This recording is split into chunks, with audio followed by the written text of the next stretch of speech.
ఏమండి, టీ తీసుకోండి.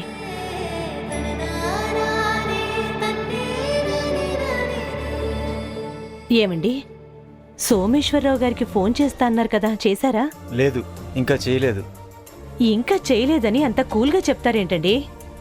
చేస్తానులే, తొందరెందుకు? తొందరెందుకు అంటారేంటండి? ఒక పక్కన ప్రియాంక ఎంత గోల చేస్తుంది. మీరిలానే మీనమీషాలు లెక్కిస్తూ కూర్చుంటే అది ఎప్పుడు ఏ నిర్ణయం తీసుకుంటుందో, ఏం బాంబు పేలుస్తుందో ఎవ్వరం చెప్పలేము. ఆ తర్వాత ఇలా మాట్లాడుకునే అవసరం కూడా ఉండదు. నువ్వు కంగారు పడకు, ఇప్పుడే చేస్తాను.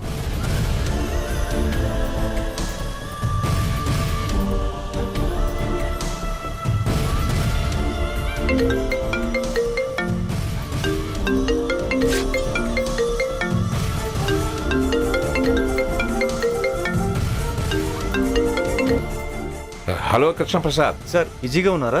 బిజీ ఏం లేదు, చెప్పు. మీతో ఒక 2 నిమిషాలు మాట్లాడొచ్చా? 2 నిమిషాలు కాకపోతే 2 గంటలు మాట్లాడవయ్యా. ఏంటి విషయం? మీరు తప్పుగా అనుకోకపోతే మిమ్మల్ని ఒకటి అడగాలి. అదేంటి కృష్ణప్రసాద్ అలా అంటావు? నేను మీ విషయంలో ఎందుకు అలా తప్పుగా ఆలోచిస్తాను? సరే, ఇంతకీ ఏంటో అడుగు. సార్, ఈరోజు సండే, పేషెంట్స్ కూడా ఎక్కువగా ఉండరు కాబట్టి నేను హాస్పిటల్కి వెళ్ళాలనుకోవటం లేదు. ఈరోజు మిమ్మల్ని లంచ్కి ఇన్వైట్ చేద్దాం అనుకుంటున్నాను. మీరు ఇక్కడికి వస్తే ప్రియాంక గౌతమ్ల పెళ్లి విషయం గురించి కూడా మాట్లాడుకోవచ్చని నా ఉద్దేశం సార్. ఇంత సడన్గా చెప్తే ఎలా? ఓ పని చేయండి, మీరే ఇక్కడికి రండి, ఆ విషయం ఏదో ఇక్కడే మాట్లాడుకుందాం. సార్ ప్లీజ్ ఏమీ అనుకోకండి సార్. ఈ విషయం గురించి మాట్లాడదామని మీ ఇంటికి 3 సార్లు వచ్చాం. కానీ వచ్చిన ప్రతిసారి ఏదో ఒక అడ్డంకి వచ్చి పడుతుంది. అంతేకాదు, ఎందుకనో మాట్లాడటమే కుదరటం లేదు. అందుకే ఈసారి మీరొస్తే అయినా బాగుంటుందని నా feeling sir. Sir, place change అయితే అయినా అడుగు ముందుకు పడుతుందేమో, వాళ్ళిద్దరికీ పెళ్లి చేయాలన్న మన కోరిక నెరవేరుతుందేమో అని ఆశ సార్. అలాగే మీరు కూడా మా ఇంటికి వచ్చినట్టుంటుంది. మేము మీలాంటి పెద్దవారికి ఆతిథ్యం ఇచ్చినట్టు ఉంటుంది. దయచేసి కాదనకండి please sir. Hello hello sir, చెప్పు. ఇలా రమ్మనందుకు తప్పుగా అనుకోకండి సార్. నిజంగా ప్లేస్ మారితే వాళ్ళిద్దరు రాత ఏమైనా మారుతుందేమో అని పిలిచాను తప్ప మరొక ఆలోచన లేదు. లేదంటే మీకు ఇక్కడ రావడానికి ఇబ్బందిగా ఉంటే మేమే వస్తాం సార్. అయ్యో, అదేం లేదు కృష్ణప్రసాద్. నేను ఆలోచిస్తుంది, ఇప్పటికిప్పుడు ఫోన్ చేసి చెప్పావు కదా, ఈరోజు ఎవరెవరికి ఏమేం ప్రోగ్రాంలు ఉన్నాయో నాకు తెలియదు. ఇప్పుడు అక్కడికి వెళ్ళాలి ఇక్కడికి వెళ్ళాలి అని సడన్గా అంటే అందరికీ కుదురుతుందో లేదో అని ఆలోచిస్తున్నాను. సరే, ఓసారి మా ధనాతో మాట్లాడి చెప్తాను. సారీ సార్, మిమ్మల్ని అలా ఇబ్బంది పెట్టాలని కాదు. ఎక్కడైనా ఒకటే కానీ, కాకపోతే జరిగిన పరిస్థితుల వల్ల ఇలాంటి నమ్మకాలు కూడా నమ్మాల్సి వస్తుంది. అయినా ఎప్పటికైనా మేము మీ ఇంటికి రావాల్సిన వాళ్ళమే కదా సార్. మీరైనా నేనైనా అందరం కోరుకునేది పిల్లలు సంతోషంగా ఉండాలని, వాళ్ళ జీవితాలు బాగుండాలనే కదా. సరే, నేను ఒకసారి మా వాళ్ళని అడిగి నీకు ఫోన్ చేస్తాను. సరే సార్.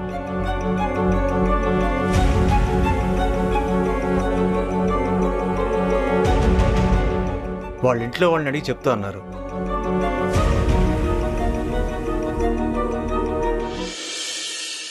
పొరబాటున చేజారిన తరుణం తిరిగొస్తుందా? ప్రతి పూటొక పుటలా తన పాఠం వివరిస్తుందా? మన కోసమే తనలో తను రగిలే రవి తపనంత కనుమూసిన తరువాతనే పెను చీకటి చెబుతుందా?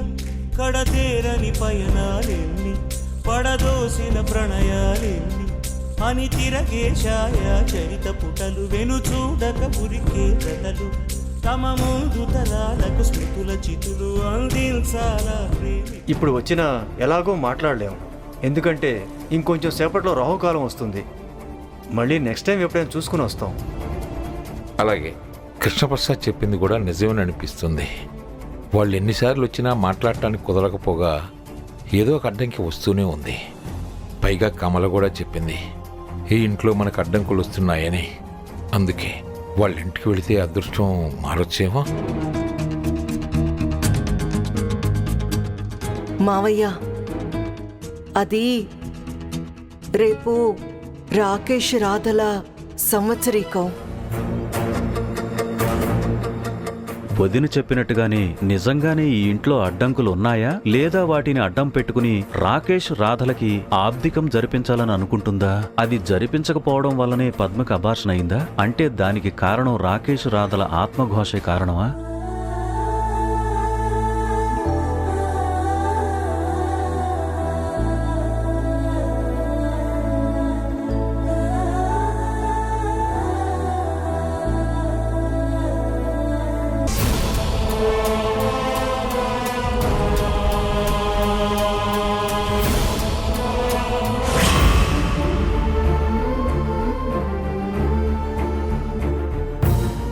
కమలా, ఏంటలా ఉన్నావు?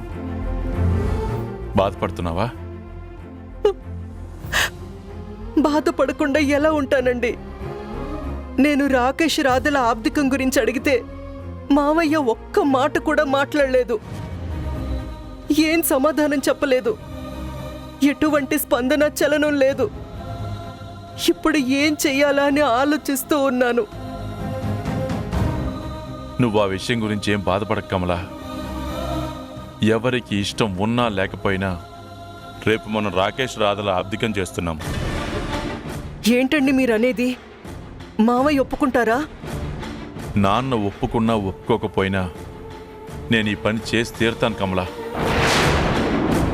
ఇన్నాళ్ళు తండ్రి మాట జవదాటని కొడుకుగా ఉన్న నేను నా కొడుకు విషయంలో తప్పు చేశాను. నా కొడుకు బ్రతికుండగానే వాడికి పిండం పెట్టి చాలా పెద్ద తప్పు చేశాను. అప్పుడు నేను చేసిన తప్పుని ఇప్పుడు సరిదిద్దుకుంటాను. నా కొడుకు కోడలు ఇద్దరికీ ఆబ్దికం జరిపించి నేను చేసిన తప్పుని మన్నించమని నా కొడుకును వేడుకుంటాను. ఏంటండి మీరనేది? నిజంగానా? నిజం కమలా. ఈ విషయంలో నాన్న అడ్డు చెప్పినా నేను ఆగను. మీరైనా నన్ను అర్థం చేసుకున్నందుకు చాలా థ్యాంక్స్ అండి. మావయ్య మాటని మీరు జవదాటరు అనుకున్నాను, కానీ అర్థం చేసుకుని ఈ కార్యక్రమం జరిపిద్దాం అన్నందుకు చాలా థ్యాంక్స్ అండి. నేను నీకు చెప్తున్నాను కదా.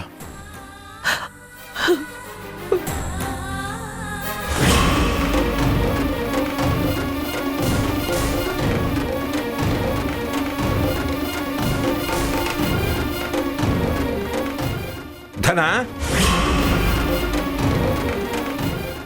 ధనా,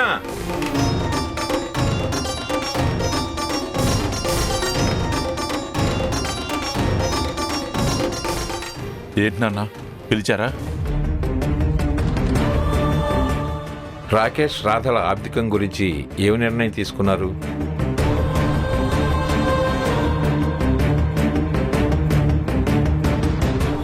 చేద్దాం అనుకుంటున్నారా, వద్దనుకుంటున్నారా? నాన్న, అది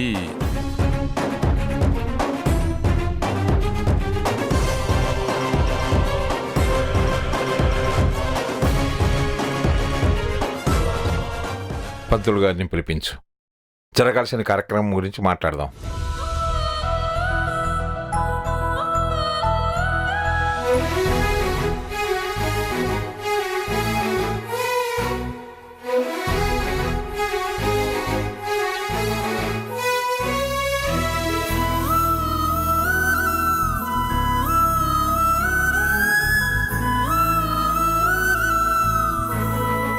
అలాగే నాన్న. మావయ్య, మీరు ఒప్పుకుంటారని అనుకోలేదు, కానీ నా బాధను అర్థం చేసుకుని ఒప్పుకున్నందుకు చాలా థ్యాంక్స్ మావయ్య. ఆవేశంలో నేనేమైనా తప్పుగా మాట్లాడుంటే నన్ను క్షమించండి మావయ్య. కమలా, ఏంటా మాటలు? ఈ ఇంట్లో మన కుటుంబంలో అందరి క్షేమం గురించి ఆలోచించే వ్యక్తివి నువ్వే కమలా.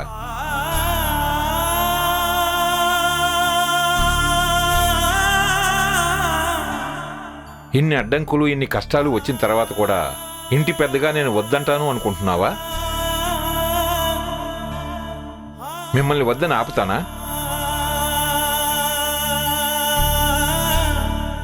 ఈ ఇంటి క్షేమం గురించి నువ్వెలాగా ఆలోచించావో నేను ఒప్పుకుంటున్నది కూడా ఈ ఇంటి వాళ్ళందరి క్షేమం కోసమే.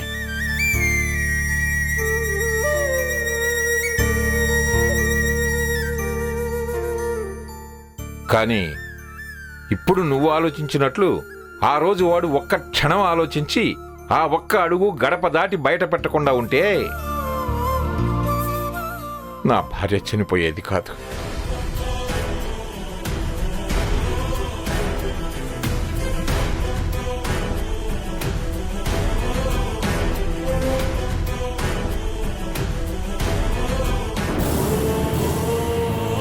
ఇప్పుడు ఇలాంటి పరిస్థితి వచ్చేది కాదు. కుటుంబం అంతా సంతోషంగా ఉండేది. ఆ ఒక్క విషయంలో వాడు నా మాట వినుంటే అందరం హ్యాపీగా ఉండేవాళ్ళం.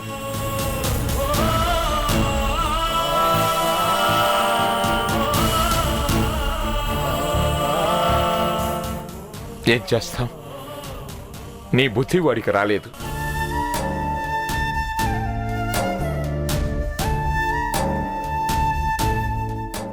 ఈ సంవత్సరికం చేస్తుంది రాకేష్ రాధల కోసం కాదు, వాళ్ళ మీద నాకేదో ప్రేముండి కాదు.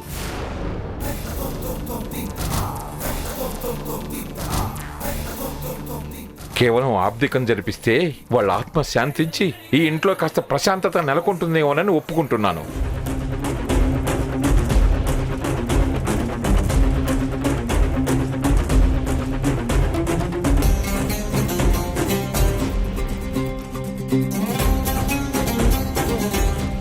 రైతనా, నాన్నా, కావాల్సిన ఏర్పాట్లన్నీ చేయి. సరే నాన్నా. 10 నెలలు తనలో నిన్ను మోసిన అమ్మైనా అప్పుడో ఇప్పుడో తననే కలను అంటుందా? ప్రతి కుసుమం తనదే అనదే విరిసే కొమ్మైనా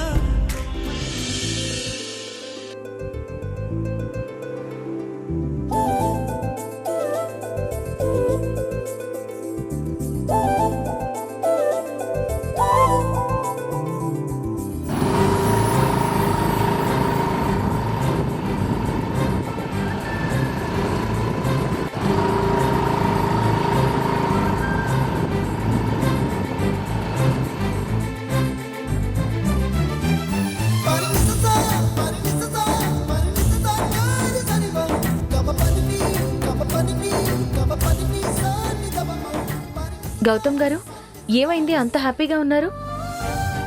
ఝాన్సీ, నేను చెప్పే విషయం వింటే నువ్వు కూడా నాకంటే హ్యాపీగా ఉంటావు. అవునా? అయితే చెప్పండి. తాతయ్య అన్నయ్య వదిలిన సంవత్సరికానికి ఒప్పుకున్నారు.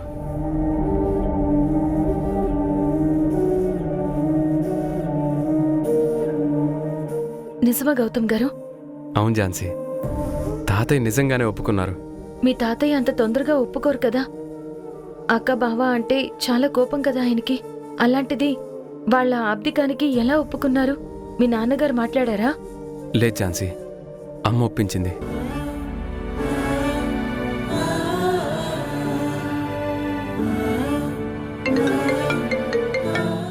ఇదిగోండి, మేడం కాల్ చేస్తున్నారు.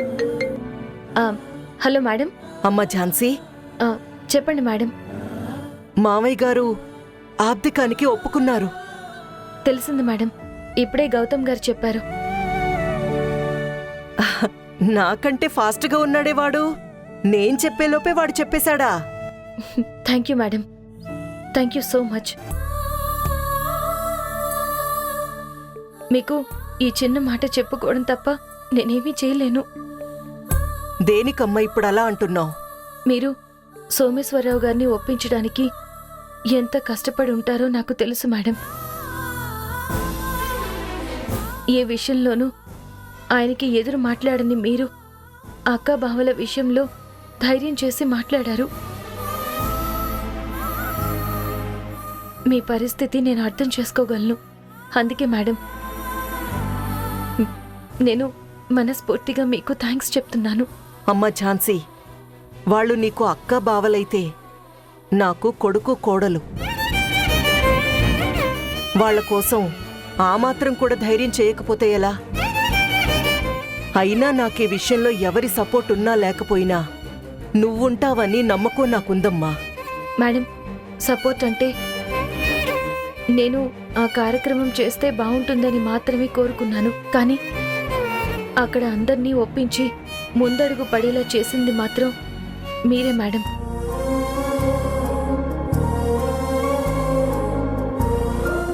మీరు చేసిన సహాయానికి మీ రుణం ఎలా తీర్చుకోవాలో కూడా నాకు తెలియడం లేదు. అమ్మ ఝాన్సీ, ఇప్పుడెందుకు అలాంటి మాటలు? చెప్పాను కదా, వాళ్ళ గురించి నీకెంత బాధ్యత ఉందో నాకు అంతే ఉందని. సరే అమ్మా, ఇప్పుడు పంతులు గారు వస్తారు. రాగానే మాట్లాడి నీకు కాల్ చేస్తాను. Okay madam. అమ్మ ఝాన్సీ, చెప్పడం మర్చిపోయాను. ఇప్పుడున్న పరిస్థితుల్లో రాణి రేపు అక్కడికి రాకూడదు. అందుకని తనని పిలవడం లేదు. ఏమీ అనుకోవద్దని చెప్పమ్మా. అయ్యో మేడం, తెలుసు మేడం. అయినా రాణి అలా అనుకునే వ్యక్తి కాదు. సరే అమ్మా, అయితే ఉంటాను.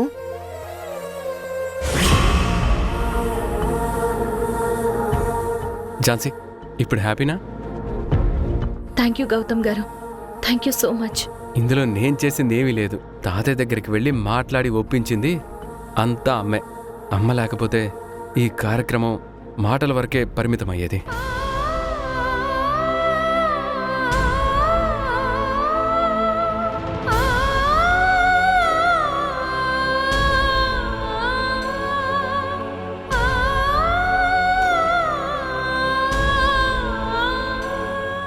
ఝాన్సీ, బాధపడకు.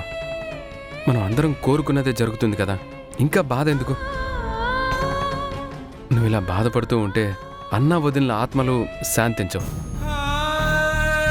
ప్రశాంతంగా ఉండి రేపటి కార్యక్రమానికి కావాల్సిన పనులు ఏమైనా ఉంటే చూసుకో. సరే గౌతమ్ గారు. ఓకే ఝాన్సీ, నాకు కొంచెం పనుంది, నేను వెళ్తాను. ఈ విషయం చెప్పాలని, ఈ సంతోషం నీతో పంచుకోవాలని వచ్చాను. Okay, bye.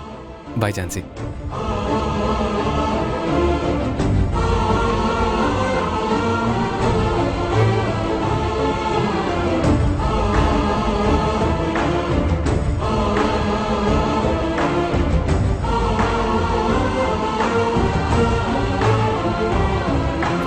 ఒకరింటికి వచ్చినప్పుడు ఎలా ఉండాలో తెలుసుకుని ప్రవర్తించాలి. నువ్వు ఇలాగే ఉంటే రేపు పొద్దున పిల్లలు కూడా నీలాగే తయారవుతారు. ఇప్పుడు నా పరిస్థితి ఏంటి? నేను వెళ్ళాలా వెళ్ళకూడదా? నేను మళ్ళీ రేపు వెళ్తే సోమేశ్వరరావు గారు నన్ను చూస్తే ఏమంటారు? ఎవరు పిలిచారు ఏంటి అని మేడం మీద కోపడతారా? ఎలాంటి పరీక్ష పెట్టావు దేవుడా? వెళ్లకుండా ఆగేది కాదు. అలానే వెళ్తే ఏం జరుగుతుందో అనే భయం. అక్క, బావా, దయచేసి రేపటి కార్యక్రమాన్ని ఏ గొడవ, ఏ అడ్డంకులు లేకుండా ప్రశాంతంగా, ఎవరికీ కోపతాపాలు రాకుండా నిర్విఘ్నంగా జరిగేలా దీవించండి. నా వల్ల ఎలాంటి తప్పు జరగకుండా చూడండి. రేపటి కార్యక్రమం ప్రశాంతంగా జరిగి మీ ఆత్మలకు శాంతి కలగాలి. ఈ కుటుంబంతో పాటు స్వీటీ వంశీ క్షేమంగా ఉండాలి. ఇంతకంటే నేను కోరుకునేదేమీ లేదు.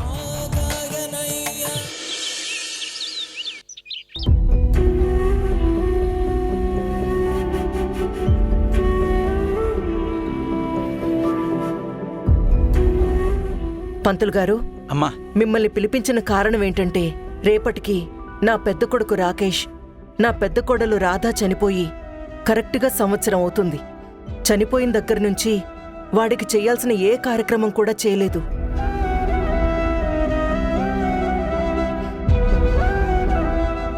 అప్పట్నుంచి ఈ ఇంట్లో ఏదో ఒక అరిష్టం జరుగుతూనే ఉంది. గత కొద్ది రోజుల నుంచి చాలా అంటే చాలానే నష్టపోతున్నాం.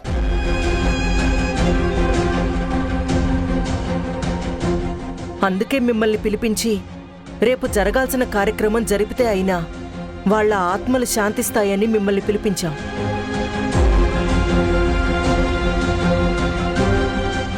నమస్కారం అండి. నమస్కారం మంత్రులు గారు, కూర్చోండి. మీకు కమల విషయం అంతా చెప్పిందిగా? మొత్తం చెప్పిందయ్యా. పంతులు గారు, ఈ కార్యక్రమం చేయకపోవడం వల్ల ఇన్ని అడ్డంకులా? అందుకే నిజంగానే ఇవన్నీ జరిగాయా?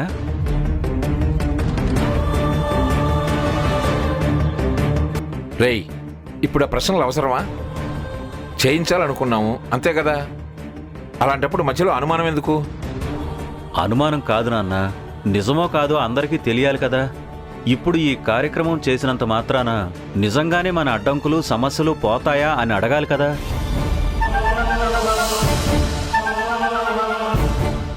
అయ్యా, చనిపోయిన వారికి చేయాల్సిన కార్యక్రమాలు చేయకుండా అలాగే ఉంటే నిజంగానే కొన్ని అరిష్టాలు, అడ్డంకులు, దోషాలు ఉంటాయని మన శాస్త్రాల్లో, పురాణాల్లో చెప్పారు.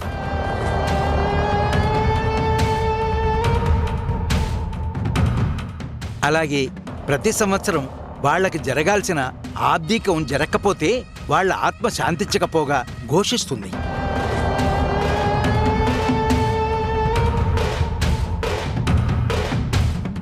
అదే జరిగితే ఆ ఇంటికి, ఆ ఇంట్లో వాళ్ళకి మంచిది కాదు.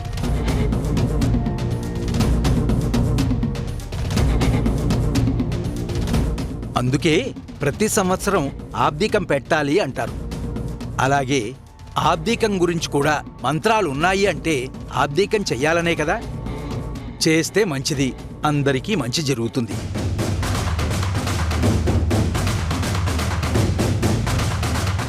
పంతులు గారు, వాడు అలానే వాగుతుంటాడు. వాడి మాటలు మీరేం పట్టించుకోకండి. రేపు జరగాల్సిన కార్యక్రమం ఎలా జరగాలో అలా జరిపించండి. మీకేం కావాలో ధనాకి చెప్పండి, మొత్తం తను చూసుకుంటాడు. అలాగే అయ్యా.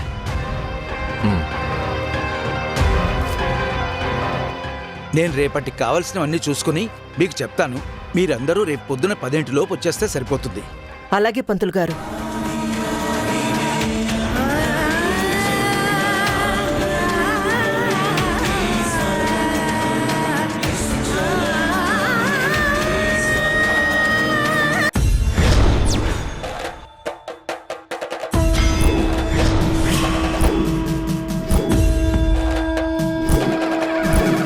ఎవరు మీరు? నీ బిడ్డకు చాలా పెద్ద గండం దగ్గరలో ఉంది, మరణ గండం.